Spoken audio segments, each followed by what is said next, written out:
15 round की गिनतियों में वो आगे भी आए थे, लेकिन क्योंकि मेरा इंटरनेट नहीं चलता है, वरना मैं आपको पूरी मार्जिन बता देता क्या कितनी मार्जिन से वो हारे हैं। ये कृष्णानगर से भी अपडेट है कि महुआ मोइत्रा अपना चुनाव जीत गई है उस सीट पे रानी अमृता राय को हरा के, और इसके अलावा बंगाल की और भी कई सीटों पे लगभग कंफर्टेबल मार्जिन टीएमसी ने बना ली है बीजेपी को पीछे करके। एक और बड़ी खबर है, नरेंद्र मोदी सरकार में कैबिनेट मंत्री आरके सिंह आरा से, बिहार की आरा सीट से चुनाव हार गए हैं। आई रिपीट, बिहार की आरा लोकसभा सीट से आरके सिंह, राजकुमार सिंह, पूर्व आईएएस अधिकारी, पूर्व होम सेक्रेटरी, पूर्व मंत्री, 10 साल से विधायक चुनाव हार गए हैं। अपनी जीत को लेकर इतना आश्वस्त थे आरके सिंह की काराकाट समेत कई दूसरी जगहों पर प्रचार कर रहे थे, लेकिन उन्हें सीपीआई-एमएल के सुदामा प्रसाद ने चुनाव हरा दिया है। इन सब पे हमारी नजर बनी हुई है। लगातार ब्रेकिंग न्यूज आ रही है। एक और मंत्री भूपेंद्र यादव हैं जो कि चुनाव जीत गए हैं अलवर की सीट पर 47,000 वोटों से। इस वक्त की बड़ी खबर, कुछ मंत्री कैबिनेट के चुनाव हार रहे हैं, जिसमें अर्जुन मुंडा, स्मृति ईरानी और आरके सिंह शामिल हैं, और कई कैबिनेट मंत्री चुनाव जीत रहे हैं, जिसमें पुरुषोत्तम रूपाला, मनसुख मंडाविया, नितिन गडकरी, अमित शाह, राजनाथ सिंह।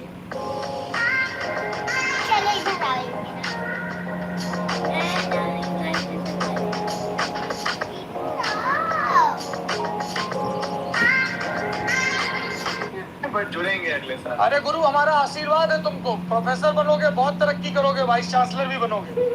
थैंक यू सौरभ भाई। बताइए कैसे पढ़ा जाए, जा ही सकते हैं। विश्लेषण बताइए गुरु। तो सौरभ भाई, मुझे लगता है ऑल इंडिया स्तर पर 4 स्विंग स्टेट्स थे चुनाव शुरू होने से पहले, बंगाल, महाराष्ट्र, बिहार और कर्नाटक, जहां 19 के बनिस्बत 24 में तस्वीर बदल सकती थी। छोटा राज्य था हरियाणा का। तो मेरा ये मानना था कि अभी आपने राशिद किडवई जी की बात कही, बहुत इंटरेस्टिंग, उसका मैं आपको कारण बता देता हूँ। 2 नंबर्स के पीछे लड़ाई हो रही थी। बीजेपी को 272 पार करना था और इंडिया अलायंस को बीजेपी को 272 डिनाई करना था और कांग्रेस को 100 पार करना था। 2 अलग अलग टारगेट थे। तो ऑफ कोर्स जिस पार्टी ने टारगेट पूरा कर लिया है वो खुश है, और जिसने अपना टारगेट पूरा नहीं किया वो मायूस है। तो इन 2 अलग अलग टारगेट्स के अगर संदर्भ में आप देखेंगे तो आपको ये जो, जैसे हम कहते हैं, ये जो एक कॉन्ट्रडिक्शन है समझ में आ जाएगा। तो कांग्रेस को बीजेपी को 272 डिनाई करने के लिए क्या करना था, या इंडिया अलायंस को ये 4 स्विंग स्टेट्स में अच्छा परफॉर्मेंस करना था, गेन करनी थी सीटें, और ये इंश्योर करना था कि जो हिंदी हार्टलैंड के स्टेट्स हैं जहां बीजेपी ने मैक्सिमाइज किया था पिछली बार, वहां से छोटे छोटे गेन्स लाए।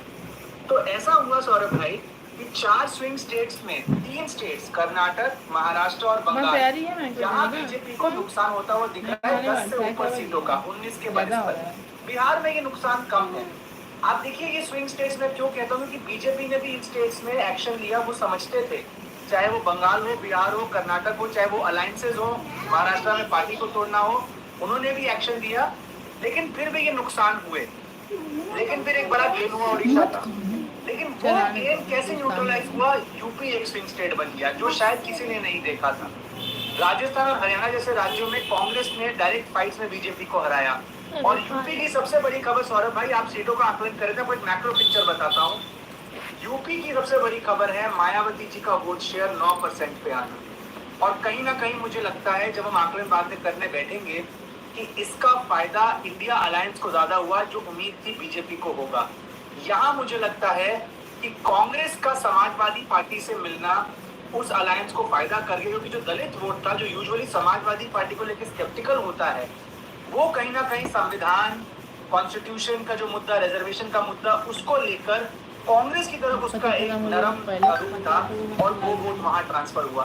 तो जो यूपी का स्विंग स्टेट बना उसको ओडिशा न्यूट्रलाइज नहीं कर पाया। अगर यूपी स्विंग ना होता तो कहीं ना कहीं हम बीजेपी 272 आराम से पार कर जाती, क्योंकि बाकी स्क्रिप्ट वैसे ही चल रही थी। स्विंग स्टेट्स में लॉसेस मिनिमाइज किए, थोड़े मोड़े लॉसेस नॉर्थ में हुए, लेकिन ओडिशा से बड़ा गेन हो गया।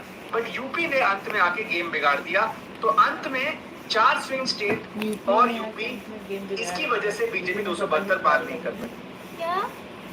बहुत शुक्रिया कार्तिक बत्रा। इस वक्त की बड़ी खबर, यूपी में हार गए ना भाजपा के राष्ट्रीय अध्यक्ष जगत प्रकाश नड्डा के घर तमाम बड़े नेताओं की मीटिंग हो रही है। मीटिंग में रणनीति बन रही है। जल्दी हम आपको दिखाएंगे वो कौन से क्षेत्रीय दल हैं, वो कौन से छोटे दल हैं जो